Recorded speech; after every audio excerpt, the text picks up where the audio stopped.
नमस्कार, आप देख रहे हैं JK 24/7 न्यूज का डिजिटल प्लेटफॉर्म और मैं हूं आपके साथ में मनोज राठौर।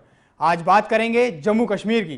दरअसल जम्मू कश्मीर में परिसीमन को लेकर तैयारियां शुरू हो गई हैं और इसको लेकर परिसीमन आयोग जम्मू कश्मीर के दौरे पर है। ये दौरा 6 जुलाई से 9 जुलाई तक रहेगा। सबसे पहले परिसीमन आयोग की जो टीम है वो कश्मीर पहुंचेगी। यहाँ पर जो पार्टियां हैं उनसे मुलाकात करेगी, उनसे चर्चाएं की जाएंगी, साथ में जो स्थानीय अधिकारी होंगे उनसे भी चर्चा की जाएगी। साथ ही इसके बाद में परिसीमन आयोग की जो टीम है वो जम्मू पहुंचेगी। जम्मू में वहाँ की जो पार्टियां रहेंगी उनसे मुलाकात करके चर्चा की जाएगी और स्थानीय जो अधिकारी रहेंगे उनसे भी चर्चा की जाएगी। अब सबसे बड़ी बात यह है कि परिसीमन को लेकर जो स्थानीय पार्टियां हैं वो कैसे तैयार हुई, क्योंकि इससे पहले परिसीमन को लेकर कहा जा रहा था कि जब तक यहां से 370 जो आर्टिकल को हटाया गया है उसको बहाल नहीं कर दिया जाएगा, परिसीमन और जो दूसरी तैयारियां उन पर बातचीत नहीं की जाएगी। लेकिन 24 जून को जब पीएम मोदी और अमित शाह के साथ में बैठक हुई थी तब इस बात को कहा गया था। उसके बाद में अब सभी पार्टियां तैयार हो गई हैं और उन्होंने कहा है कि आप परिसीमन कीजिए और उसके बाद में चुनाव की तैयारी होनी चाहिए।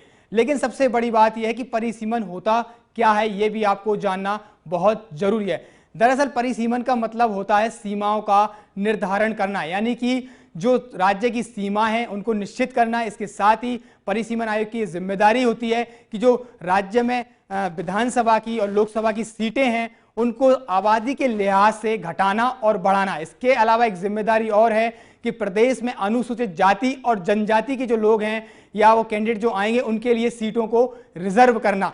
इसके बाद में ये परिसीमन आयोग का काम पूरा हो जाता है। अब बात करते हैं कि परिसीमन आयोग से पहले जो राज्य था उसकी क्या स्थिति थी, उसमें कितनी सीटें होती। सीधे ग्राफिक्स के जरिए आपको बताते हैं। परिसीमन आयोग से पहले अगर बात करते हैं तो जम्मू कश्मीर में 83 सीटें हुआ करती थी, यानी कि जम्मू रीजन में 37 सीटें हुआ करती थी। और कश्मीर की बात करते हैं तो कश्मीर में 46 सीटें हुआ करती थी। इसके अलावा POK यानी कि पाक अधिकृत कश्मीर में 24 सीटें हुआ करती थी। ये हम 2 साल पहले की आपको बता रहे हैं। इसके बाद अगर कुल सीटों की बात करें तो 107 सीटें पहले हुआ करती थी। अब दूसरे ग्राफिक्स में आपको बताते हैं कि जब परिसीमन होगा तो उसके बाद में क्या स्थिति होने वाली है।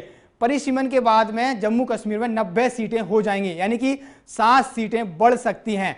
अब ये सीटें कहां जाएंगी? जम्मू कश्मीर में फिलहाल 37 हैं और जम्मू में 37 हैं, कश्मीर में 46 हैं और POK में 24 है, यानी कुल मिलाकर 114 सीटें हो जाएंगी। लेकिन ये जो 7 सीटें हम कह रहे हैं ये 7 सीटें कहां जाने वाली हैं? अगर जम्मू में ये 7 सीटें जाती हैं तो कहीं ना कहीं इसका फायदा बीजेपी को मिलेगा। लेकिन अगर ये सीटें कश्मीर में जाती हैं तो घाटी में जो स्थानीय दल हैं, जो जम्मू कश्मीर के स्थानीय दल हैं, उनको इससे फायदा मिलेगा। अब सबसे बड़ी बात यही होगी इन 7 सीटों को कहां जाती हैं, या जम्मू कश्मीर में और बराबर बांटा जाता है दो में, जम्मू और कश्मीर में, या जम्मू में इनको मिलाया जाता है। हालांकि स्थानीय पार्टियों का कहना है कि जम्मू कश्मीर में जो 7 सीटें बढ़ाने की बात कही जा रही है और दोनों रीजन में बराबर बांटी जाएं, एक रीजन में इसको नहीं लगाया जाए। अब परिसीमन आयोग की जो रिपोर्ट आनी है वो उसका टाइम मार्च 2022 बताया जा रहा है, नहीं कि परिसीमन आयोग इस दौरान अपनी रिपोर्ट को तैयार कर लेगा और इसके बाद ही ये चुनाव होंगे।